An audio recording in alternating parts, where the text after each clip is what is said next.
Hey, my torn people, Mr. Sam here, and I'm bringing you your historical facts for Northwest Michigan, or Northwest, or Lower Michigan. So when we're going to be talking about this area right over here, right where our ring finger and pinky is. So we'll go ahead and switch up our screen so you can start seeing some of our really cool historical facts for this week.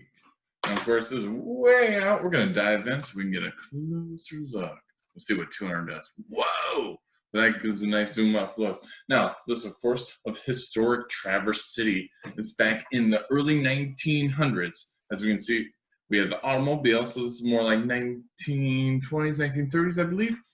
Now, we'll go ahead and slide right down. Since we're talking about Traverse City, we're going to talk about Mr. Reverend Peter Dougherty. He planted the first cherry tree in Old Mission Peninsula in 1852. Now, the Old Mission Peninsula, okay, that is a peninsula that consists of like Traverse City and it's over in that area. And of course, what is the impact of this? Well, we're kind of the cherry capital of the United States in being in Traverse City. I mean, we have a cherry festival every year in Traverse City, except for this year, of course. And last year, I had the privilege of going into the cherry festival with my family. And it was like really cool. Everything was cherry, this, cherry that, cherry pie contest, and they had a cool fair. All right, but that had a huge impact because that was the first cherry tree that was planted in that region, and of course, it completely spawned out. They started growing orchards with many cherry trees, and of course, it's still a tradition in today's times. And of course, this really took over a lot of the old lumber areas that have been completely cleared out. Now I'm going to jump back just a little bit so we don't have to be so zoomed in. But sliding on down, we're going to look at our next historical fact. Now this one seems a little funny because it doesn't seem as important, but it had a huge impact. Now this is about William Burton. Okay, he built a dock on South Manitowoc Island and sold cordwood to the passing steamboats in 1838. Now, of course, you're like, okay, he built a dock and he sold wood to these steamboats. Well, here's the big impact of it. This is, of course, right on Lake Michigan, which was big for importing and exporting products. I mean, wood, materials from our mines, fur, and of course, in 1825 is when they completed the Erie Canal, which connected literally thousands of ships to the Great Lakes, which just was huge for our population growth as well, which is why we became a state after 1825, because if it weren't for that Erie Canal, we wouldn't have had enough people out here, at least become a state for at least another decade or two. But anyway, back to focusing on this William Burton. Because of him building this dock, the ships that were coming all the way from Buffalo, New York, okay, and I'm just going to click on this so we can take a look at a really cool link. Right.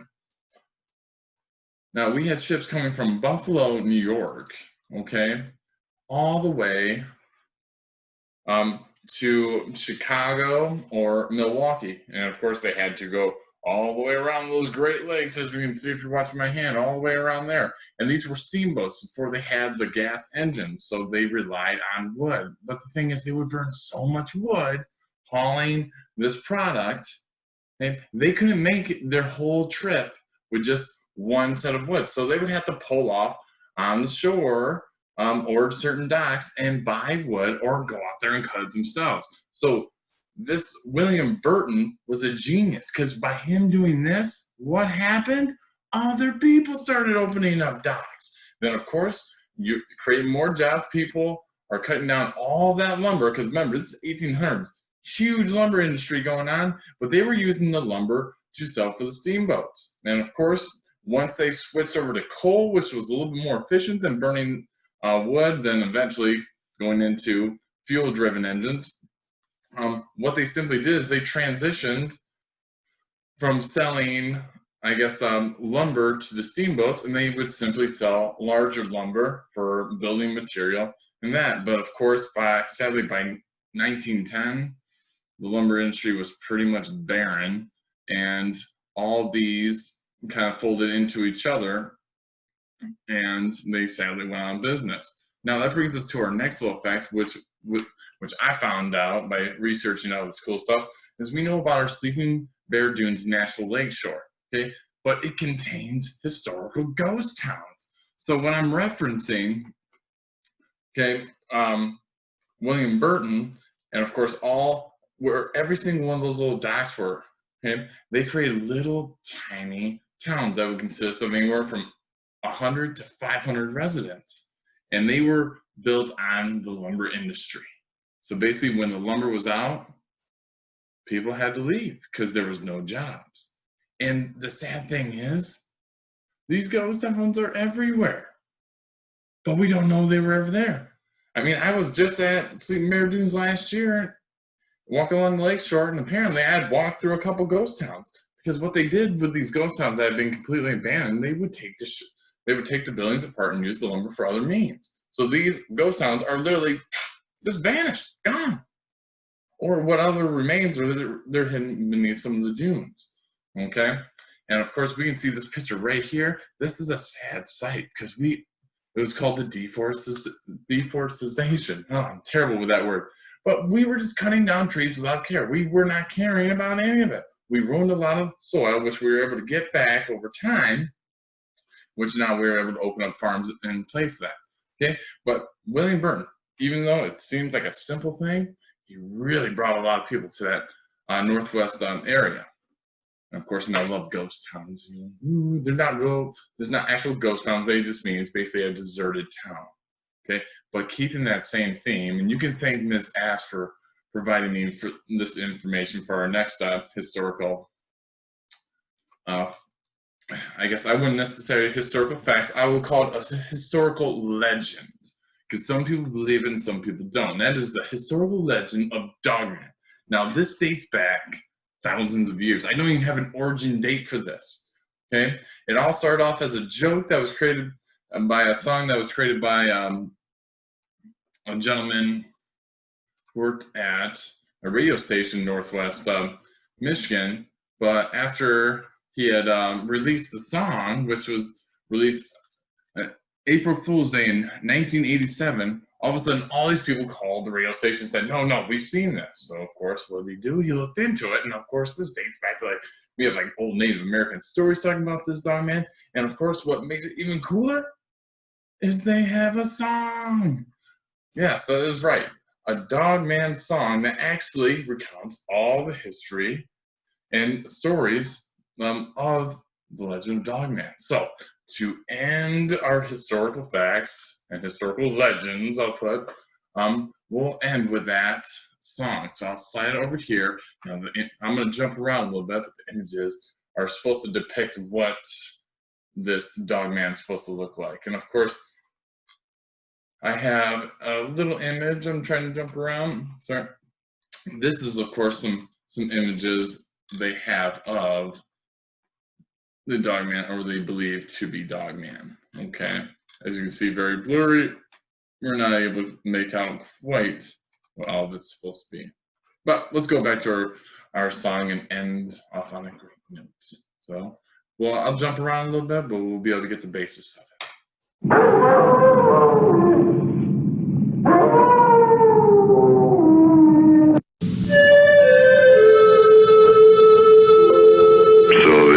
Officer and I went out there to take a look at it.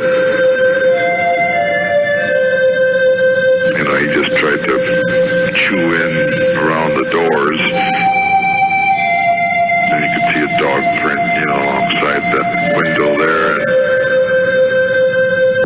Now, this is supposed to be of an incident that occurred in the area of a potential Dogman sighting. That is supposed to be the sheriff's speaking and telling him what he had saw about a cabin break-in, how it looked like a human would have had to break into it, but they only found dog footprints. Now I'm going to jump a little bit ahead in the song so you can hear a little bit how it all kind of goes together. It's got kind of a lengthy intro, okay? But we'll jump around a little bit. We'll go right here. Near Buckley was found. Slumped over his plow, his heart had stopped. There were dog tracks all around. 7 years past the turn of the century, they say a crazy old widow had a dream of dogs that circled her house at night. They walked like men and screamed.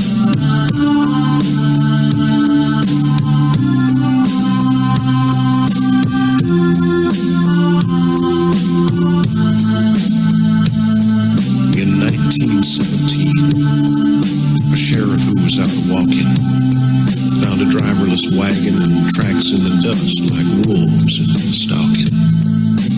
Near the roadside, a 4-horse team lay dead with their eyes open wide. When the vet finished up his examination, he said it looked like they died of fright. In 37, a schooner captain said several crew members had reported a pack of wild dogs roaming Bowers Harbor. His story was never recorded. All right, we'll use that as our little ending point. Okay, so hopefully you're watching for my Thursday video that'll be coming up in a couple days. It's going to be, I guess, a little bit of lumbering themed. Okay, so look forward to, I guess, seeing you guys watch me on Thursday. Bye. This is the 6th week of summer school already. So hard to believe. And we are continuing our travel through our great state of Michigan. This week we're going to come back out of the UP and come back down here, and we are going to talk about this section, which is called the Northwest region of Michigan, along with Lake Michigan. This region has 14 counties in it, 134 county parks, 19 state parks, and 708 lakes. You will find 6,329 farms. On these farms, some of them will raise grains, vegetables, Christmas trees, and cherries. On other farm, they will raise sheep, goats, colonies of bees, chickens for meat and eggs, and cattle for milk and meat.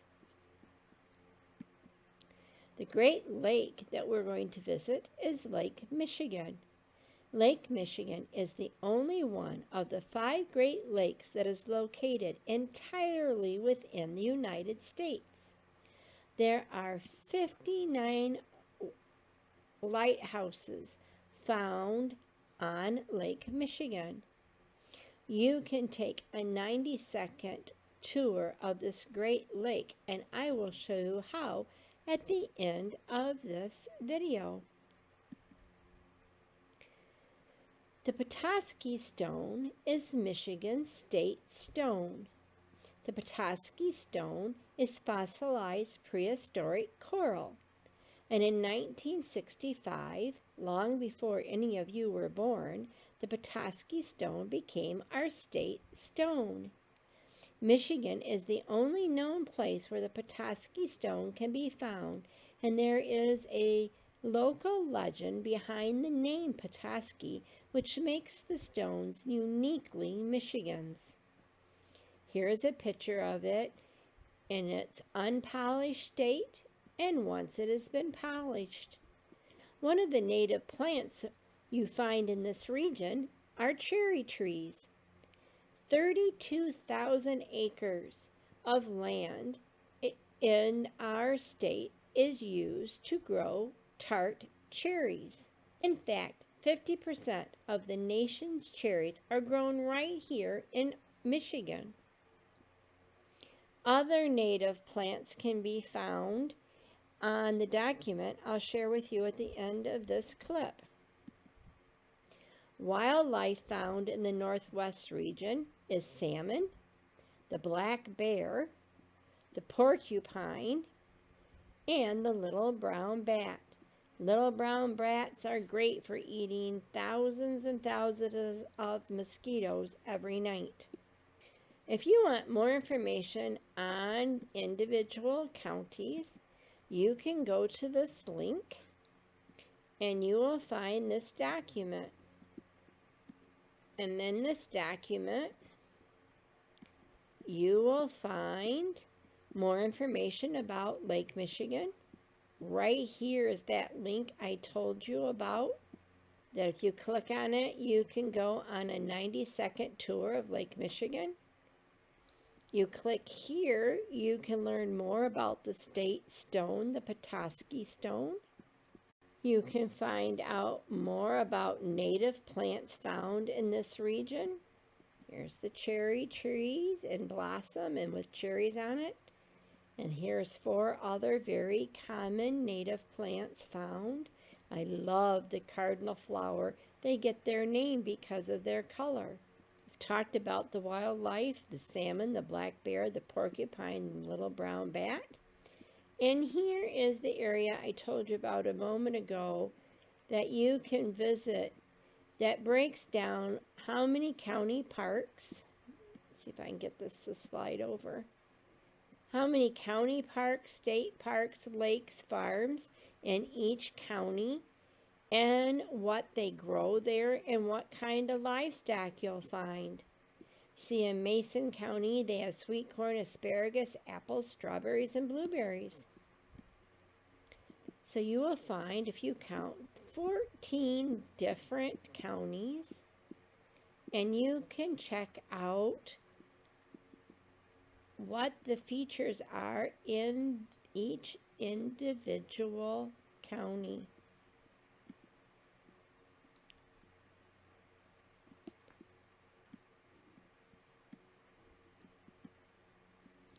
Emmett is the last one we're going to talk about. And again, if you click on the orange links, that'll tell you about those 7 county parks. This will tell you about the 2 state parks found there. Click here, it'll tell you about all 21 lakes.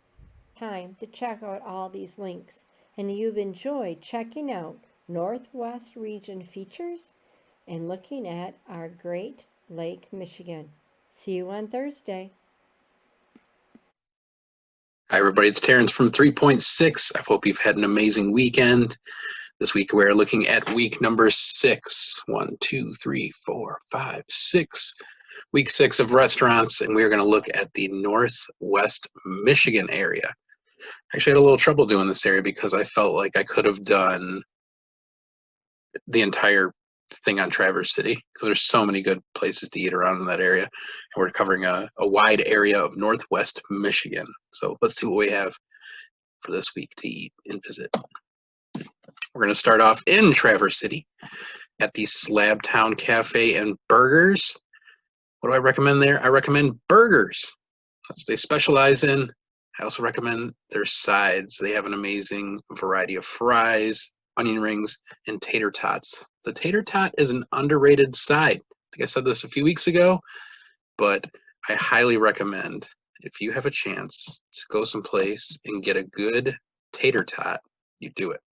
So if you're on the fence about ordering them, just order them anyway, and you can still even order a side of fries with it. That way, if you don't care for the tater tots for some reason, you still got the fries to fall back on. But these burgers look amazing. Looks like they got some pretzel buns here.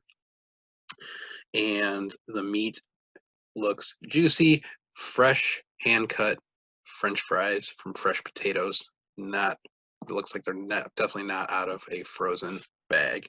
Slabtown Cafe and Burgers in Traverse City. While we're in the Traverse City area, we're going to stop by Red Ginger. What I recommend here, I'm looking at sushi. So if sushi's up your alley, they look like they have some amazing, well-prepared sushi to offer. The sea bass is highly recommended over here. One of the best dishes I've discovered upon reading the reviews. And if you are into pad thai, they make what looks like an awesome seafood pad thai. A little scallop there on top. Red Ginger, Traverse City. We're still in the Traverse City area. We're going to find ourselves at Poppycock's. And what do we recommend here? The Fresh Coast Fritters, which we'll find down here. Fresh asparagus on the plate. Looks like a little high-end place with their designs, but you always got to treat yourself once in a while. Also highly recommended there is the Parmesan whitefish that we'll find over here. Some nice decorating of the plate. Looks scrumptious. Poppycock's in Traverse City. Our last restaurant for the Traverse City area, we are at Bubba's Restaurant. I recommend the burgers. And another thing that's highly recommended is the smoked cheddar mac and cheese that you will see below. Looks delicious. And over here is the Hulk burger. Looks huge. Fresh brioche bun, a little onion ring on top. Looks like maybe some onion straws in there. I see a jalapeno. So if you like a little heat, try the Hulk burger. It looks like you'll be full and probably going home with some leftovers after you order that burger. I forget, we do have one more for the Traverse City area. Patisserie Ami, hope I pronounced that correctly. They recommend there the crab mou frit, which you can see right here. It's actually got a soft shell crab on top of some eggs Benedict. Looks delicious. And this hiding underneath here is actually a pancake with a macaroon on top. So they specialize in some awesome breakfast items there. I highly recommend you check that place out. And soft shell crab. I didn't discover this until I went to New Orleans, where my Pelicans hat and my New Orleans Pelican shirt, that you actually eat the soft shell crab, shell and all. So it's not one of those things you snap into like a crab leg and dig into there. It's a soft shell and you just chew it on up. I have yet to eat it yet. It's on my bucket list of things to do. When I was down in New Orleans last March, I was trying to get to a place to do this, and it didn't end up happening. I had so many other good meals. So I was not able to have a soft shell crab, but next time I go down there, I'm just going to have to settle down and do it. Swinging down to the Ludington area, we're going to stop by the Q Smokehouse, and recommended there is the pork, chicken, or brisket. Apparently you can't go wrong with any of them. You can actually get a meal where you get all three of them on there. Get yourself some pulled pork, chicken leg, and some brisket. Nice crisp burn on the outside, still nice and pink in the middle. I love a good brisket. It looks super savory, watery, delicious. Love a good barbecue. While you're in the Ludington area, or if you find yourself in the Manistee area, you can stop by the House of Flavors. What do we recommend there? The Monte Cristo over here. Some fresh cut, some hand cut French fries. And they also specialize in ice cream. Okay. Swing on by there. I have been at the one in Ludington and it is good. So I can co-sign this place and highly recommend it. And when I go up to Ludington again this next month, I think I'm going to swing through and get some more food there myself. If you find yourself northeast of Traverse City, you can swing on by Charlevoix and you can go to that French place. They specialize in crepes and macaroons. They do sweet and savory crepes. These look delicious to me, and I'm excited to, even if I'm not up in the Charlevoix area for a long time, I might even just pop on over if I'm heading up north to the UP or something, just to swing by to try one of these. Down here we'll find some macaroons. So swing by the French place, or that French place in Charlevoix if you're in that area. Over here on Beaver Island, I just looked up Beaver Island thinking they wouldn't have anything to eat over there, but apparently they do have several restaurants, one of them being Circle M, that offers a little more fine dining experience if you find yourself on the island and are looking for that. They recommend the steak and their fish dishes. Down here we see a little surf and turf, some steak, lobster, some greens, and a potato. Up here we got a fish dish, a little coconut shrimp on top, and some mashed potatoes in the background. Looks like they've got some red cabbage in here, a little strawberry for the flavoring. I think I see some pineapple, maybe some peaches. Not sure. There was not a description on the dish. I just saw a picture of this and it looked delicious to me. So if you find yourself swimming over to Beaver Island or taking a boat there for some reason, check out Circle M. In the Clare area, there is a place called Cops and Donuts. I had the pleasure of frequenting the place last February when I visited a friend's cabin up there in the Gaylord area. We drove through, stopped at Cops and Donuts, and we tried quite a few of them. They have a wide variety, and some nice apple fritters there. And then this is called the squealer. And yes, that is bacon on top of a donut. I tried it. It is tasty. That being said, those of you obviously living in the Jackson area, you have Hinckley's. You are spoiled. In my opinion, the best donuts I've ever had can be found at Hinckley's. But if you're craving a donut and you find yourself up north in the northwest area, stop by Cops and Donuts. If you find yourself in the Cadillac area, maybe you're heading up that way to go to the Manistee River to go do some salmon fishing, you might find yourself driving through Cadillac. You can swing on by 13th Street Market and Restaurant, and they recommend pancakes and the French toast. Their breakfast options look amazing. Some of the best. I'm going to be swinging through here in September when I head up to do some salmon fishing around my birthday. Here's some French toast we can see. That looks like a strawberry Belgian waffle. Amazing. Wait, are those raspberries? It looks like there might be a mix in there. I don't know, but it looks so good. And this looks like a strawberry pie.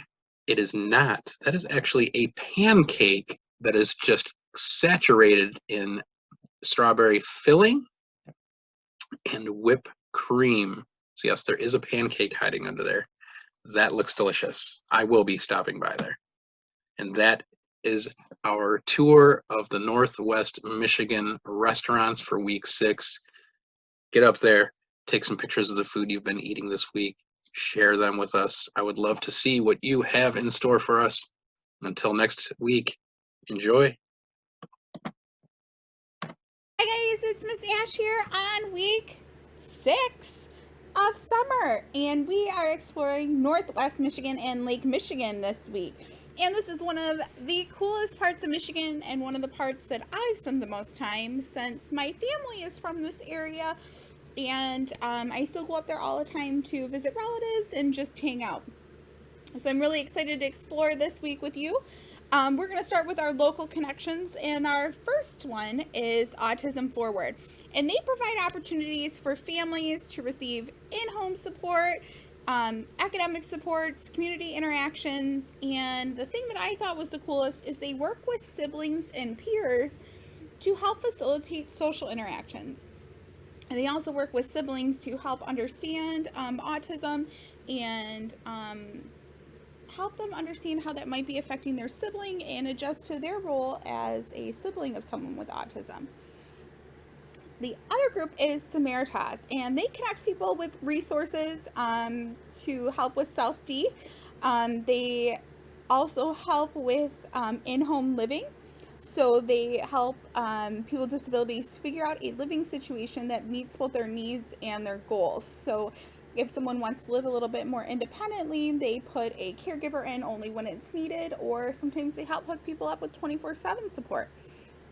So it's a very cool group to work with. For our local CMHs, there are 4 in our region. Mason County is the only one that does not have a shared service. For therapies, there are 3 of them: Northern Michigan Equine Therapy in Boyne City, Reigning Liberty Ranch in Traverse City, and Peace Ranch in Traverse City. And what's really cool about a lot of these ones is they work heavily with veterans and just people in need of mental health support as well.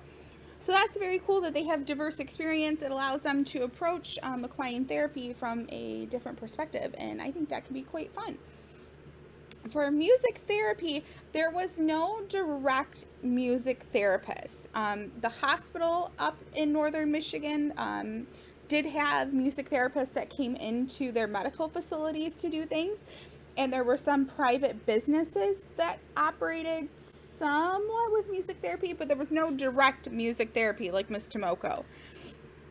So for sensory friendly in this area, there were quite a few places I wanted to talk about just because they had some pretty unique experiences. So Challenge Mountain is the first one we're going to talk about, and they have a wide variety of opportunities for year-round adaptive recreation. They do sailing, they do rope activities, they do snowing and snowboarding and snowshoeing, and they do all sorts of different activities beyond those ones all year round, and help make them adaptable so that way everybody can participate. So Arts for Northern Michigan is our next one, and they're super cool. They believe that arts is the first of all languages. It is really important at their facility that they make sure that art is accessible to everybody, and they do all sorts of different classes. They do drawing and painting and photography and ceramics and all sorts of different things, and they do it so that way it is accessible for every single person to express art in whatever way is meaningful to them. Next is Traverse Area Community Sailing, and they have a sailing center that has barrier-free lifts and equipment, and they actually have boats that you steer with joysticks as opposed to steering wheels, and they make sure that this is inclusive for everybody with all abilities, and they even work with like senior citizens or people with health conditions that don't allow them to participate in boat activities like they normally would. The next one is No More Sidelines, and this is one that I've worked with personally in Central Michigan, and they do a lot of activities. They do sports, but they also do special community events, like they'll rent out a water park for a day, or they do special Christmas programs, or holiday events, or just summer splash times, and they're a very cool organization. The last one is Full Potential Adventures. They are kind of similar to Challenge Mountain. They do a ton of outdoor recreational activities. They do skiing and boating and hunting and community service projects. They want to make sure that anybody can participate in any adventure that they are interested in. So, wrapping up for today, we do have a note from the office. If you have not completed the parent survey, or if your parents have not completed the parent survey yet, please do so. I know the date said this is already closed, but we are still looking for data, and anything that you have to say is definitely helpful for us in planning for our fall programming or our next year programming, and we really want to hear from you because it helps us make better plans. So for this week, we are in this week on the calendar, so there is no Wednesday live this week. We have this week and next week. We have 2 weeks until Wednesday live. Again, all of our lessons drop in the usual place, and we are looking forward to talking to you on Thursday for Transition Thursdays. Bye, guys. Hey there, Torrent Tigers. Welcome to week 6 of our In and Around Michigan adventure. Can you believe it's week 6 already? I can't either. This week, we're talking about Northwest Michigan. So as usual, you can click on or check out our In and Around Michigan transition packet for Northwest Michigan and Northwest and Lake Michigan. Northwest Michigan's right up here in the green, you can see. And if you go to page 2, you're going to get all of our information on economy. So here's your counties in Northwest Michigan listed, and all the industries in those counties that keep them going. This week, we're going to see again that human services really dominates this region of the state. Manufacturing is making a little stride, little comeback, but it's kind of a close tie this week between manufacturing and retail trades. Remember, we're still up north. Up north is still a tourist area for the most part, so lots of shops up there, lots of food service you see here, in a lot of areas coming in second, third. So human services, retail trades, food service, and then manufacturing making a little bit of a comeback. And we see construction keeping in that 5th place, but we'll go over that here in a second. Human services, number one industry in 9 of 11 counties. Manufacturing, number 1 in 2 of 11 counties. Let's see what I have here. Food services, number 2 in 3 out of 11 counties. Retail, number 3 in or number 2 and 3 of 11 counties. Then we see construction coming in 4th and 5th in 5 of 11 counties. So manufacturing making a little bit of comeback, but not quite there. The one outlier in our honorable mention industry that we see, especially here in the Missaukee County, is agriculture, fishery, and hunting. So, or forestry, fishing, and hunting, excuse me. So we're still up north, so we see a lot of the trends of people getting out in the wilderness, doing some of the things that you do out in the wilderness, along with our resorts and all the adventure type stuff and sightseeing, things like that. So again, very, very touristy area still, with some similarities to Northeast Michigan and a little bit of similarities of the UP, all mixed in one. Let's go over to our Northwest Michigan economy. Again, we're in the upper northwest side of the county. Kalkaska, Traverse City, Grayling, Gaylord, kind of in that way, Charlevoix, Petoskey, Mackinac City.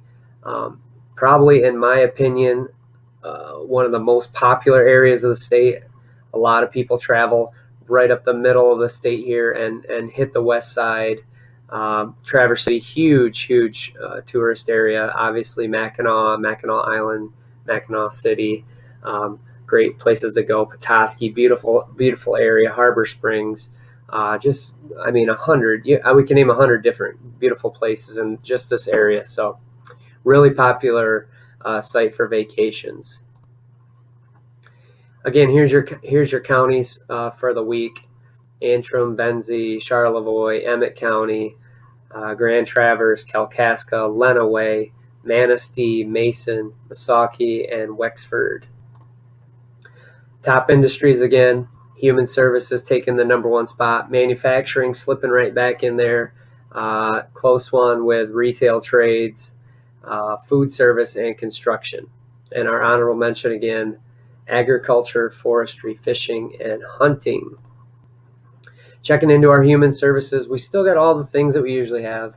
There's a lot of education in the state, still a lot up there. So we have our professions within the education, maybe teaching, teacher assistants, anything helping students. We still have our nursing, our healthcare, all those types of things. We're highlighting, this is the family supportive services of Northern Michigan. Really any needs that family have, whether that be physical or mental supports, that's available in the area. Highlighting transportation in this area, a lot of different modes of transportation, just like the other side of the state, but a lot of stuff going across the Lake Michigan. So we've got some boating transportation, planes, could be trains, could be busing for tourism, could be trucks for shipping in and out goods. Again, manufacturing is popping back up. A lot of other industries, they've got to get their stuff around the state, around the country. They need transportation. So lots of jobs in transportation, whether you're transporting goods or you're transporting for a service. So transporting people to destinations. As we get into the resorts too, you see a lot of things like shuttles and little buses, maybe horse-drawn carriages, things like that are getting people around as well. This week, wanted to highlight some different companies too. American Waste, we'll see them in the human services category, but a big company up there that deals with a lot of the waste management. Again, when we have higher amounts of tourism, we have higher amounts of typically waste. So we need places to get rid of that waste and deal with that waste. American Waste is one of those companies. A lot of management jobs up in that area. When you have resorts and you have public service things, you have to have people who manage these companies, people who manage employees, things like that. So managerial services, and I'm going to click in here real quick to present this. Oh, come on. There we go. So if we look at our management major, just some things that a manager might do.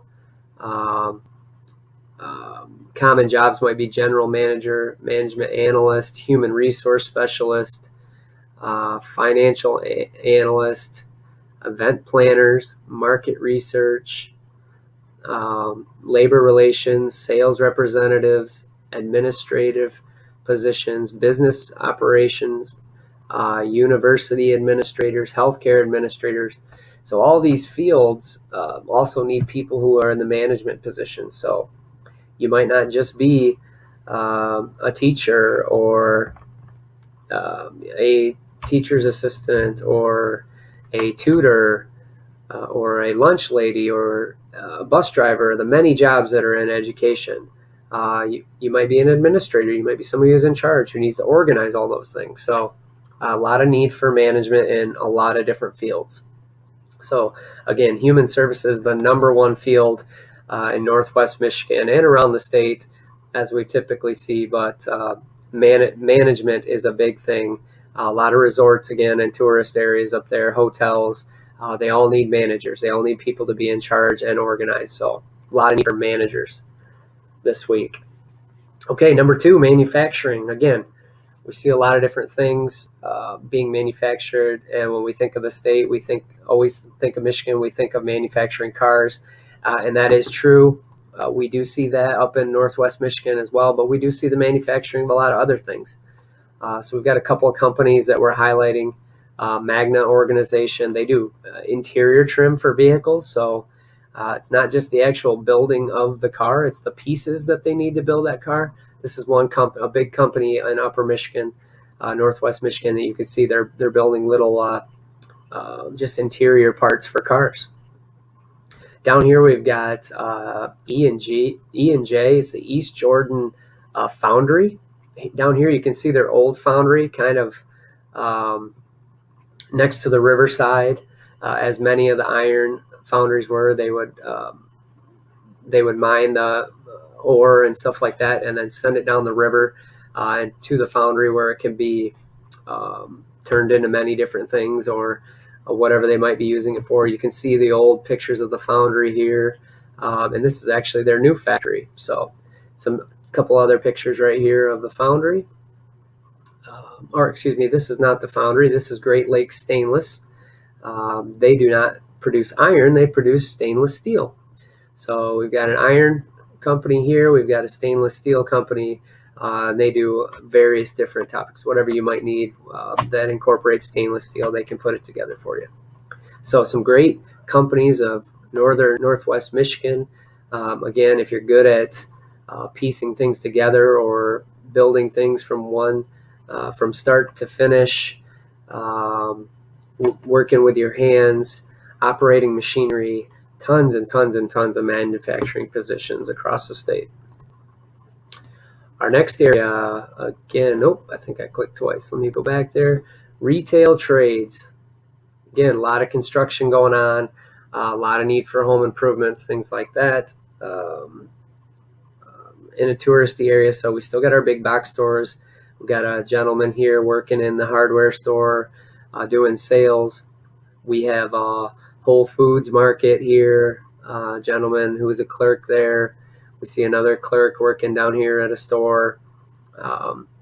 Lots of jobs within retail. Here's some of the retail skills you might need if you're interested in a job in retail: customer service, greeting customers, product recommendations, resolving complaints, business awareness, merchandise control, loss prevention, product knowledge, attention to detail. You might like to organize things, visualize merchandising, how things should be setting out, what's most appealing to customers, window display. Somebody's got to run the cash register. Somebody's got to run the computers. Every place has computers now, and point of sale systems. So taking money, cashing people out, doing returns, lots and lots of jobs in retail. But the big one is if you like to work with people, you like to help people out, help them get what they need, you might like customer service and working in retail. Some cool places up there, Traverse City again, touristy area, but just some things going on here with the film festival at the movie theater. Lots of great walking shops, outdoor mom and pop shops, just cool shopping up there, just things you might not find normally here at home. A bunch of wonderful markets, indoor, outdoor, for food, and just niche items. Then again, lots of resorts. So retail within the resorts of whether you're skiing or biking or doing a lot of the outdoor sports. You might be enjoying the spas, the golf courses, all that's engulfed into the retail sales. So again, touristy areas like Northwest Michigan require a lot of people to work in the retail trades. Huge market up there. Came in this week as we'll call it a tie for second place. Our fourth place is food services. Just like retail sales, we need a lot of workers in food service when we have touristy areas like Northwest Michigan. So your restaurants, your workers within the restaurant, whether you're cooking, serving, dishes, janitorial, all important jobs within the food service. But we also have companies who produce food or help people who are in need. So we've got some food banks of Northwest Michigan. We've got the Farm to School program in Northwest Michigan. Really cool, working with the farms and the schools to keep agriculture going. Graceland Fruits, really big company out of Northwest Michigan. They produce a lot of dried, infused fruits that they ship around the world. And then, of course, you've got places like your catering services, wedding planners. Those are all food related and connected companies that provide a service. We've got restaurants. As you get up by the lakes, you start to find restaurants that are on the water, just beautiful outdoor eating and settings, just tons and tons of great places. So check over with Mr. Terrence. I'm sure he's got all the best places to eat in Northwest Michigan. But not only can you have great food, you can have great scenery while you're having that food. So really awesome place to just go enjoy. Even if you're just going to a food truck and sitting out in the state parks, just wonderful opportunities. Our fifth place spot, construction for this week.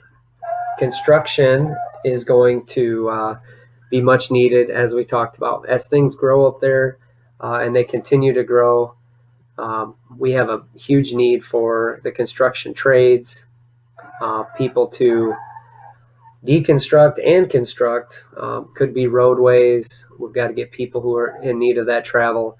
Might be custom homes that people are building as they buy land. Lots of land available up there, so people continue to populate those areas. General construction, fixing up houses, doing repairs that people need. Again, a lot of resorts, a lot of homes. They need maintenance. They need updating. So a lot of need for construction. Lastly, our honorable mention is our agricultural, forestry, and fishing and hunting. If we take a look at our little map here, we see the percentage of forestry. And if you look versus where we live down here, there's a lot more forest up in this area. Like we said, not quite as populated, more of a tourist area. People go that way to enjoy the outdoors. And they enjoy the outdoors by doing things like hunting right here, fishing.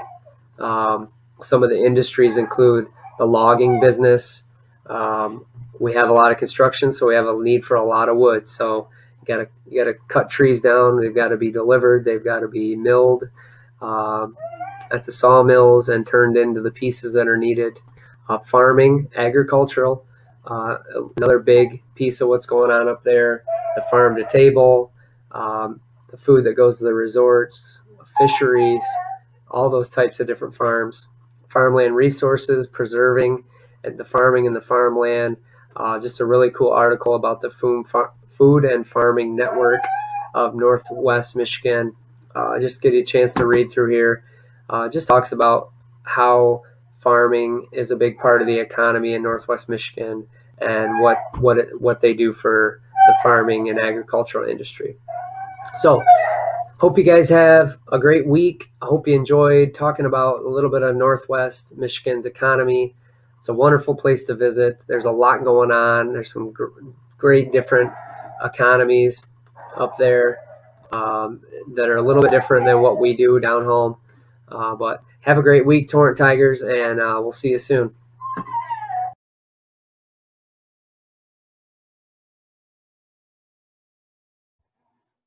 Hi, Torrent Tigers. Welcome to week 6. And we were looking at the northwest side of Michigan and Lake Michigan this week. So there are, I believe, 14 counties in this region of Michigan. So I'm just going to go through really quickly and give you the top attractions that I thought would be maybe helpful or fun for you to go visit if you were ever there. Some of the counties, there weren't much there, to be very honest with you, and so I skipped them. But the ones that I found to have attractions there, I listed them. So, and I listed their links, just like every other week. So in Emmett County, Boyne Mountain is there, and that is a fun place to visit. I'm going to zoom out very quickly. And if you click on this, Boyne has several things. So in the summer, or even in the winter, you can go to the water park, the indoor water park. You can also go to, if you're into golf, go golfing. They have, of course, a huge hotel and resort. And then there's several things to do around the grounds. And if you're into skiing. So several things to do around Boyne, one of our favorite places to visit any time of year. The Tunnel of Trees, we have never been there, but I hear it is fantastic, especially in the fall. So here's just a little picture, tells you more about the scenic route and what you can see, and some education about it. So you can read that or have your parents read it to you. Atrium County, the Jordan River Fun, and this you can rent tubes or I believe kayaks. So I thought that's a fun thing to do, and you can do it down the Jordan River. I used to do that as a kid, and I just had a blast. Not down the Jordan River, but down another river, and we had a good time. So Benzie County, Mr. Sam and Miss Ashley have some stories about the Cherry Bowl Drive-In. And so I've never been there, but they have some fun stories, and I believe that they have been there. Not real sure, but so this is a vintage drive-in, and it shows, as you can see, last Friday and Saturday they showed Teen Titans Go and the Meg. So anyway, there's lots to do, movies to see. It's an old vintage drive-in, really fun to take a family to if you're in that area. Crystal Mountain is also, I believe it has a golf course, and if you're into skiing, you can go skiing there as well. Has lodging, spa and wellness, and it gives you a link to do the activities. Outside pool, so a fun area to go to as well. Charlevoix County. I've never been to Charlevoix, but I hear it's great. My son has went and said it's just amazing. So this castle you can go to. It is a destination for several different fun events, but you can also go and explore explore its historical nature as well.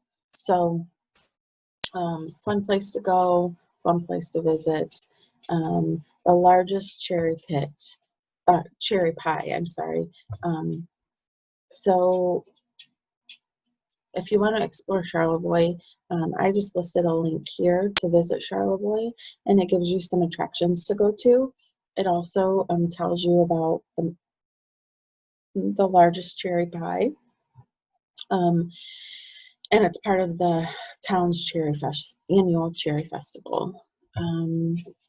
Grand Traverse County, they have a new minor league baseball team, and they are called the Pit Splitters. So if you go to this link, it'll tell you more about them. The Grand Traverse Resort, I've never been there, but I hear it's fabulous. Also gives you many offerings to do, ski area, pool, golf course, water park, all that kind of stuff. Kalkaska County. If you click on that link, it'll give you, talks about the Seven Bridges Park Trail. And that's a big trail that people that go up there to Kalkaska County usually want to see. There's little waterfalls, so people that love waterfalls often take the time to go see that as well. The Big Trout Memorial, if you're into fishing, that's something that you can go see as well. I'm not going to click on that. But Leelanau County, Grand Traverse Lighthouse, so a lot of lighthouses in these next couple. Sleeping Bear Dunes, if you're a camper, you hear about these a lot. Sleeping Bear Dunes have the big sand hills that you can run in. And then I think you can rent like buggies. So that's a fun place if you're a big camper or even just a day trip. And I believe they have cabins as well. Manistee County, again, a lighthouse. And I gave you a link to visit Manistee, Michigan, and it gives you more links to click on as well. Wexford County, Cabaret Peaks is also a ski hill, but it offers things during the spring and summer as well. A dog sled tour. I have been on one of these up in the UP, and it is fabulous. In fact, Miss Ash did a lesson in her transportation lesson for the UP. Was it last week? She did that, and she showed you the dog sled place that we went to and had a dog sled ride. So dog sleds are so fun, especially in northern Michigan. So this is the link to it, and I would highly suggest that if you ever get a chance to take your family on one of these, because it's a memory you'll never forget. Very, very fun. And then in Mason County, the city of Ludington, I just put the pureludington.com in the attractions because there's a lot to see in Ludington. Maybe, you could spend a weekend there. So you can click on that, and it just gives you a whole page, maybe a little bit more than a page. To look at, maybe go see a lot of lighthouses, wineries, an elk ranch. So different places to see. So I didn't want to list just one or two attractions. I just gave you the pureludington.com site. So anyway, if you get a chance to take one of these, to go to one of these destinations, make sure you take pictures and share them with us. All right. Have a great day, Torrent. Bye-bye.